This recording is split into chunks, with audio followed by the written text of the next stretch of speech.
JJ isn't JJ anymore. Tylee is resisting the divine plan. Darkness has taken over her. Dark spirits must be released. These aren't lines from a horror movie. They are real text messages read aloud in court during the trial of a mother named Lori Vallow Daybell, a woman who believed she was a goddess of light chosen by God to destroy evil. The only problem? In Lori's twisted world, evil meant her own family.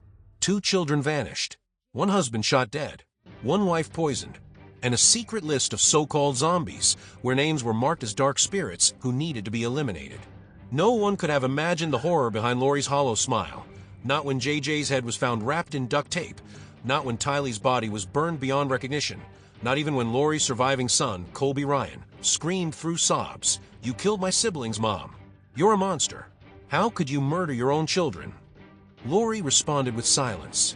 And then, a smile. Because in her mind, this wasn't murder. It was following God's will. Lori Vallow case at first glance, Lori Vallow was the picture of a suburban mom, beautiful, devout, a loving wife and mother. But behind the radiant smile was a chilling descent into religious extremism, one that would leave 5 people dead, including her own children. It all began when Lori met Chad Daybell, a doomsday author who claimed to speak with angels and prophesy the end of the world. Together, they built a twisted belief system where people were labeled as either light or dark. And if you were dark, you were no longer human, you were a zombie and needed to be cast out to save your soul. In their eyes, saving meant killing. Charles Vallow, Lori's 4th husband, was the first to die, shot by Lori's brother Alex Cox. Tammy Daybell, Chad's wife, mysteriously died just days before Chad married Lori. And then came the unthinkable. Tylee Ryan and JJ Vallow, Lori's own children, disappeared without a trace. Months later, their remains were discovered buried in Chad's backyard. Tylee's body was burned and dismembered. JJ was found wrapped in duct tape, face covered, still wearing his favorite pajamas. When Lori's surviving son Colby, Ryan confronted her in jail, his voice broke as he screamed, "You killed my siblings. How could you do this, Mom?" Lori didn't cry. She smiled. She believed she was doing God's work. The trial revealed the full extent of Chad and Lori's apocalyptic cult. They believed the world would end on July 22, 2020. Only 144,000 chosen souls would survive, and everyone else, especially those deemed dark spirits, had to be eliminated. Even children, even family. They created dark level rankings. Tylee was labeled 4.1D. JJ was 4.2L. To Lori and Chad, those numbers were death sentences. They didn't see their victims as people, but as obstacles in the way of their divine mission. In the courtroom, jurors wept as prosecutors displayed charred bone fragments, dental remains, and photos of JJ's taped face. And through it all, Lori sat still, cold, smiling at times, as if she truly believed she was chosen. In 2023, Lori Vallow was convicted of first-degree murder for the deaths of her 2 children and Tammy Daybell. She was sentenced to life in prison without parole. In 2025, she was convicted again, this time for conspiring to kill her ex-husband, Charles Vallow, and attempting to murder her niece's husband. Her trials were filled with delusion, denial, and a terrifying absence of remorse. Lori never shed a tear. Her smile in court wasn't one of joy. It was the smirk of someone who believed she fulfilled a sacred prophecy, even if it meant murdering her own blood. This is more than a true crime case. It's a warning about how faith, when warped by delusion and power, becomes a weapon. When a mother starts seeing her children as enemies of God, justice must speak louder than prophecy. Lori Noreen Vallow, just another name among millions of American moms. Or so it seemed. Behind the soft smile and church-going image was a deeply disturbed past, and a mind so warped that even the court would later describe her as so deeply consumed by religious delusion. She lost her humanity. Lori grew up in a devout Mormon family in California. She was a pageant queen, a reality TV contestant, a wife, a mother, a woman who once had it all. But beneath the surface, her life was a trail of broken marriages for divorces before meeting Chad Daybell, the man who would change everything. It was the fall of 2018. At a religious conference in St. George, Utah, a place filled with faith, visions, and dreams of the end times, Lori met Chad for the first time. That moment would mark the beginning of a chain of events that left 4 people dead and a nation in shock. According to Lori's close friend Melanie Gibb, the chemistry between Chad and Lori was instant, almost magnetic. Chad told Lori they had been married in a past life. And Lori didn't flinch. She believed in reincarnation. She believed in preordained souls. And she believed this life was merely a stepping stone in a divine cosmic plan. Chad didn't win Lori over with charm or looks. He awakened something that had long been brewing inside her, a dangerous obsession with destiny, light and darkness, and being chosen by God. They exchanged numbers. They spoke for hours through emails, podcasts, spiritual visions. And soon after, even while still married to Charles Vallow, Lori began an affair with Chad. What followed was a descent into darkness fueled by twisted beliefs and a growing list of bodies. Tylee Ryan, Lori's 16-year-old daughter, was vibrant and full of life. She had lost her father, Joseph Ryan, to a heart attack at just 5 years old. She adored her little brother, JJ, and treated him like her own blood. The last time anyone saw Tylee alive was during a trip to Chad's backyard in Rexburg, Idaho, with Lori and her uncle Alex. After that day, she vanished. Joshua JJ Vallow, 7 years old, was Lori's adopted son with Charles Vallow. He was autistic, but bright and affectionate. He loved music. He loved hugging his mom. He was inseparable from Tylee. After Charles's death, JJ lived with Lori and Chad. But every time family asked about him, Lori offered another lie. He's with friends. He's in Arizona. He's in hiding for safety. The truth? JJ was already dead. Tammy Daybell, Chad's wife of nearly 30 years, was a gentle librarian beloved by her community. She died in her sleep just 10 days before Chad married Lori. At first, it was ruled natural causes. But her family didn't believe it, and they demanded an autopsy. The result? Tammy had been asphyxiated. And just days before her death, she had called police to report a masked man in black trying to shoot her in her own yard. No one took her seriously. Tammy was the last obstacle standing between Chad and the divine union he claimed to share with Lori. Charles Vallow, Lori's fourth husband, was the first to notice something was terribly wrong. He told police, "She thinks she's a goddess. She says she'll kill me." No one listened. In July 2019, Charles was shot and killed by Alex Cox, Lori's brother. Lori was there. She didn't scream. She didn't call for help. Instead, she went shopping for dresses and pizza. By 2025, she would be convicted for conspiring to have him killed. In the end, we're left with a chilling portrait of a woman once seen as a loving mother, who fell under the spell of religious extremism, lost touch with reality, and helped orchestrate the deaths of those closest to her. It's not just a tragedy. It's a warning. When belief becomes obsession and faith turns to fanaticism, even a mother's love can become lethal. Brace yourself, because what you're about to hear isn't a religion, isn't a belief system. It's a twisted machine of thought where one man claimed the power to sentence anyone to death using nothing more than a simple label, D and L. Chad Daybell was a writer, a self-proclaimed prophet, and a man who claimed he could see into your soul. But behind his calm eyes and slow, gentle voice was a chilling spiritual hierarchy, a system not meant to save lives, but to justify taking them.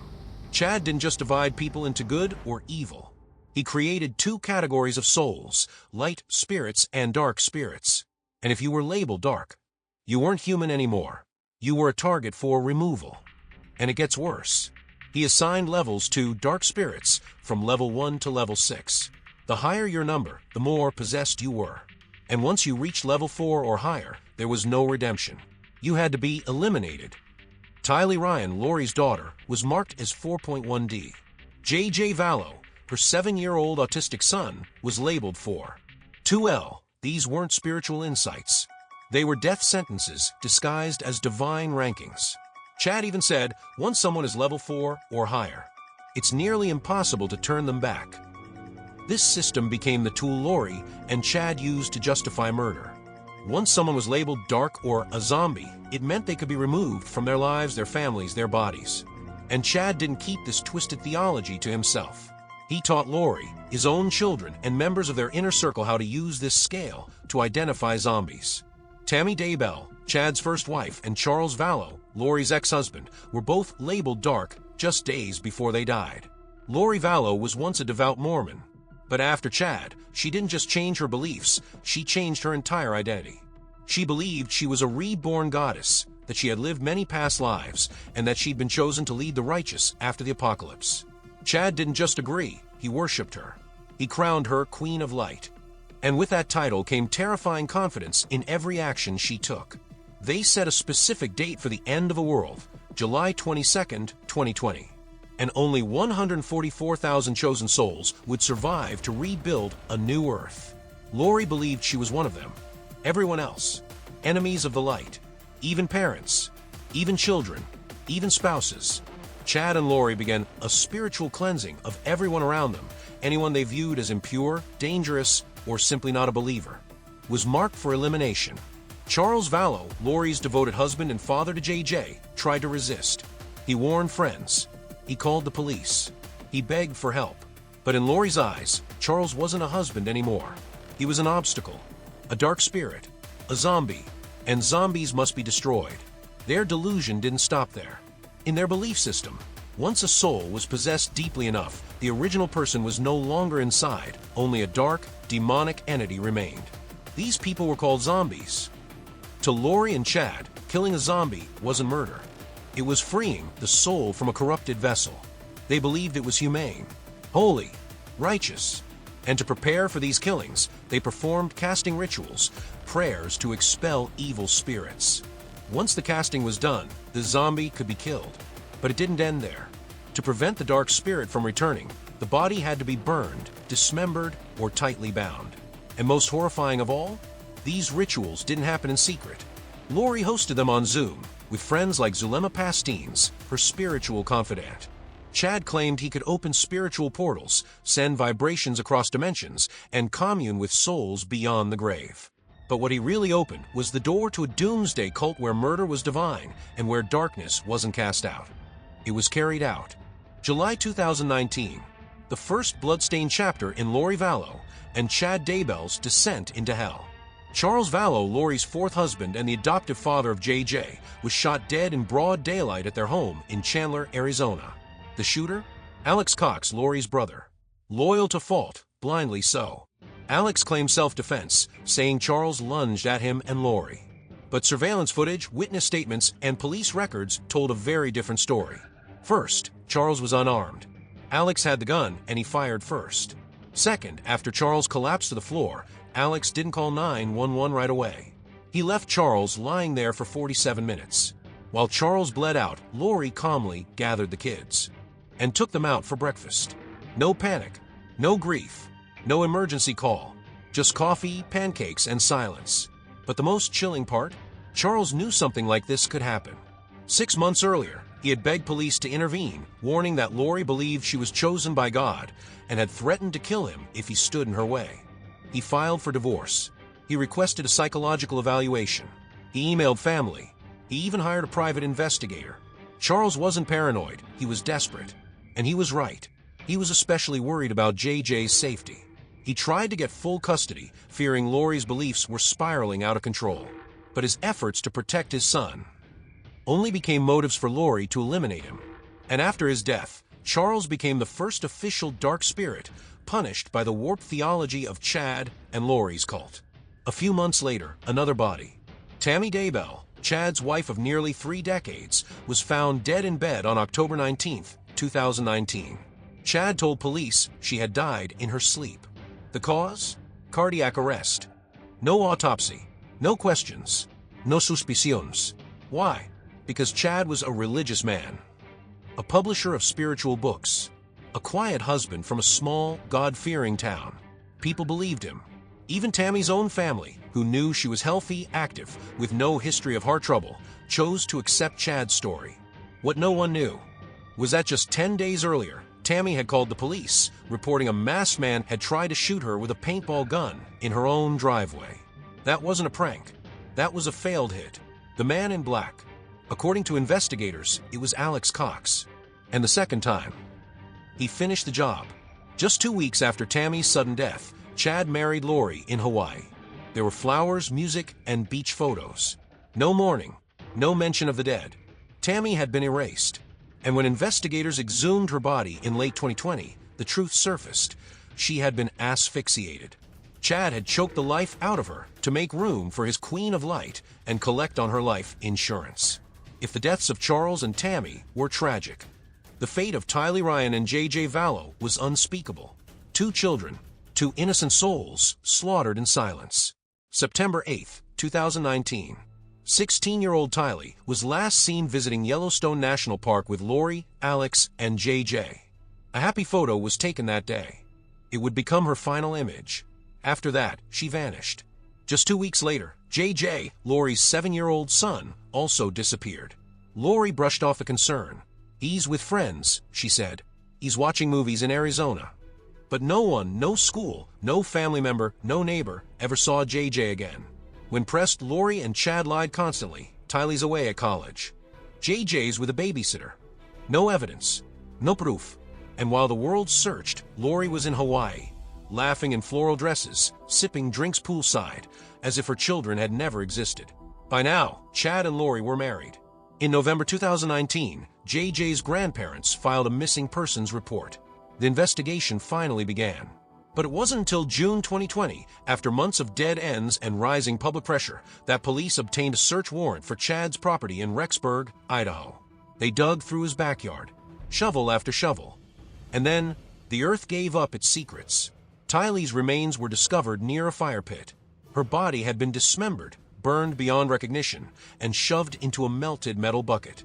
Police had to sift through the dirt by hand, recovering fragments of bone and a single tooth to confirm her identity. This wasn't just concealment. This was rage. This was ritualistic. JJ's body was found under a tree, wrapped in duct tape. His head was completely sealed. His small frame stuffed in plastic, bound in a blue blanket. He was still wearing his favorite pajamas. That one heartbreaking detail broke hearts across America. Phone GPS data revealed it was Alex Cox who buried both children on the very days they disappeared. As more evidence surfaced, voice recordings, texts, journal entries, a horrifying pattern emerged. Tylee and JJ had been labeled as zombies. And in Lori and Chad's deranged worldview, that meant they could be sacrificed, not just allowed to die, but executed as part of a spiritual cleansing. And Lori? She didn't just know. She condoned it. She embraced it. She called it God's will. Sometimes, evil doesn't scream in the street. It doesn't wear a mask. It doesn't show its fangs. Sometimes it wears lipstick. It holds a Bible. It smiles in the sun. And kills its children in the name of salvation.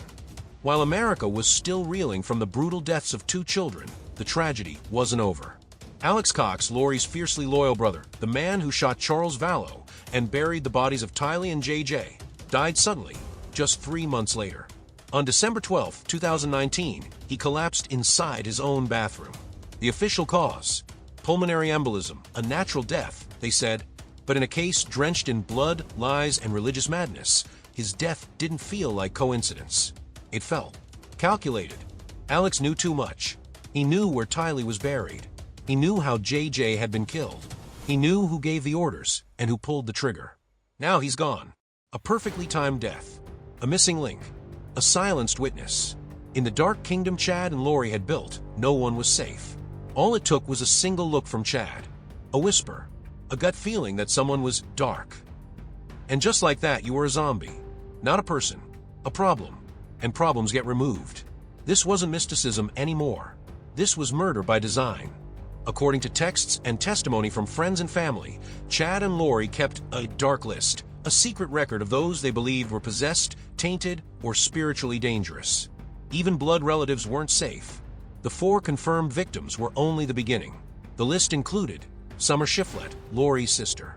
Chad once wrote in his journal that she was beginning to shift, a term used to describe someone on the verge of becoming a zombie. Translation: if she didn't back away, she could end up like Tylee or Charles. Melanie Gibb, Lori's best friend. Once a trusted ally, but after asking too many questions, she was branded as someone trying to control Lori and began receiving threats. Fearing for her safety, Melanie broke away and went to the police. And then came the emails. Collected by the FBI, Chad's messages to Lori revealed chilling, dark rankings assigned to friends, family, and even children. These weren't spiritual jokes. Each number, from level 3 dark to level 6 dark, was a red flag. A targeting system. When Chad labeled Ian Pulowski, the husband of Lori's niece, as level 3 dark, Lori immediately grew suspicious. And just days later, she began plotting to handle Ian as casually as someone takes out the trash. To them, these numbers weren't random. They were commands from a higher realm. They didn't kill in rage. They killed as part of a ritual. Deliberate, cold, systematic. The relationship between Lori and Chad wasn't love. It was a closed cult where Chad was the prophet and Lori was the devout disciple, ready to burn the world down if he asked. They cut ties with everyone, no family, no friends, no accountability. Every warning was called a trick from the dark. Every doubter became a zombie. And zombies had one fate: elimination. This wasn't a single murder case. It was a chain of spiritual purges driven by twisted belief and unshakable power. And perhaps the most horrifying part? They did it all in the name of light. After months of silence, evasion, and blatant lies about the whereabouts of Tylee and JJ, Lori Vallow was finally cornered. Public outrage exploded. News shows, podcasts, true crime YouTube channels all pointed fingers at Lori and Chad as the masterminds behind the most chilling missing persons case in modern American history. The pressure reached its peak when an Idaho court issued a direct order: Lori must produce Tylee and JJ within 5 days. She didn't, because by then, they were already long gone. On February 20th, 2020, Lori Vallow was arrested in Kauai, Hawaii. She and Chad had been living like newlyweds, renting a luxury beachside villa, spending freely on spas, and enjoying island life. As if 2 children hadn't vanished without a trace. The arrest warrant listed charges including child desertion, obstruction of justice, and contempt of court. She was extradited to Idaho, marking the end of the getaway and the beginning of a courtroom reckoning. While Lori sat in her cell, saying nothing about the fate of her children, detectives continued to close in on Chad Daybell. And then, June 9th, 2020, armed with evidence, Idaho authorities descended on Chad's property in Rexburg. Shovels struck dirt in tense silence. And then, they found them, Tylee and JJ's remains, buried in Chad Daybell's backyard. Chad was arrested on the spot, just as he was preparing to drive away. He said nothing. His face went pale. His lips trembled. But his silence was the loudest confession of all. When it came to Lori Vallow Daybell, she wasn't just a suspect. She became the centerpiece of a courtroom drama filled with tragedy, twisted beliefs, and chilling testimony. From Idaho to Arizona, 3 major trials slowly peeled away the layers, revealing how a once loving mother became a cold-blooded goddess of the apocalypse, willing to kill her own children and anyone who stood in her way. The Idaho trial in May 2023, was the turning point. Lori was charged with 3 counts of first-degree murder for the deaths of JJ Vallow, Tylee Ryan, and Tammy Daybell. She also faced conspiracy to commit murder and welfare fraud for collecting benefits after the children were already dead. From the very start, the courtroom fell into stunned silence as a key piece of evidence was played: a jailhouse phone call between Lori and her only surviving child, Colby Ryan. JJ isn't JJ anymore, Lori told him. He's been taken. I had to follow God's orders. Colby's voice broke as he screamed through tears. You killed my brother. He was a child. He was my little brother. Lori responded with silence, a silence colder than any death sentence. In court, the prosecution laid out horrors in excruciating detail. Charred bone fragments, teeth with no body images of JJ, wrapped head to toe in duct tape and stuffed in a trash bag. Gasps filled the courtroom. Some cried. Some had to leave the room. And Lori? She sat motionless, eyes bright, smiling faintly, as if she were listening to a prophecy she'd written herself. Her court-appointed defense attorney argued Lori suffered from severe mental illness, and at one point, she was deemed unfit to stand trial. But after months of treatment and evaluation, she was declared competent and resumed her claim that God was guiding her every move. Prosecutor Rob would relentlessly tore through the lies, exposing emails and texts that revealed the cult's chilling theology. One exchange stopped the courtroom cold. Lori to Chad: Tylee is at level 4.1. She's resisting the divine plan. Chad's reply: it's time. The dark spirits must be released. On JJ, Chad wrote: he's at 4.1. I think we can let him go soon. Lori answered: I'm praying it happens. He's already left us. No tears, no regret, Noch humanity. These weren't just texts. They were death warrants, signed by the very people meant to love and protect those children. Zulema Pastine's, wife of Alex Cox, testified that Lori believed she was a goddess of light, chosen to destroy all darkness before the end of the world. The jury believed it, and so did the judge. Lori Vallow Daybell was sentenced to life in prison without the possibility of parole for the murders, plus 10 years for welfare fraud. But it wasn't over. Next came the Arizona trial for the 2019 murder of Charles Vallow, Lori's ex-husband. With Alex Cox now dead, Lori became the primary defendant. In a bizarre twist, she chose to represent herself in court. What followed was a chaotic display of deflection and divine rambling. She interrupted the judge. She asked irrelevant questions like, "Did Charles cheat on me? Did he ever say he wanted to harm me?" Legal experts said she's using religion not to protect her faith, but to protect her crimes. Then came the footage. Just hours after Charles was shot and killed, Lori was seen eating out, laughing with Tylee and JJ, wearing new flip-flops, holding French fries. Notaires. Number 911 call. No trace of grief. Further evidence revealed Lori used Charles's phone after his death, accessing his email, deleting key files. In April 2025, she was found guilty of first-degree conspiracy to commit murder. And the final blow came in June 2025, a separate trial for the attempted murder of Brandon Boudreaux, the ex-husband of Lori's niece. Back in October 2019, Brandon was nearly shot by someone in an old Jeep, the very vehicle that once belonged to Charles Vallow. Once again, Lori acted as her own attorney. And once again, she was removed from the courtroom on the first day for arguing nonsensically with the judge. Brandon took the stand and described how close he came to dying. The prosecution revealed search history from Alex Cox's devices, including how to use a rifle scope, tinting car windows to block view, ballistic charts, how to avoid security cameras when shooting, all searched just days before the attempt from devices linked directly to Lori. The jury deliberated for less than 30 minutes. The verdict, guilty. Now, on July 25, 2025, Lori Vallow Daybell is scheduled to receive her final sentencing in Arizona. But whether it's Idaho or Arizona, behind bars or on trial, Lori wears the same face.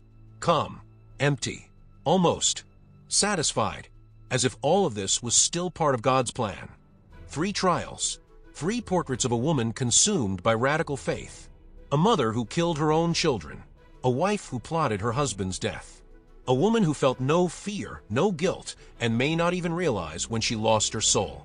In each courtroom session, JJ's grandparents, Kay and Larry Woodcock, were there. At one point, Larry collapsed when the autopsy was read aloud. Kay wept uncontrollably, shouting, "He was just 7 years old.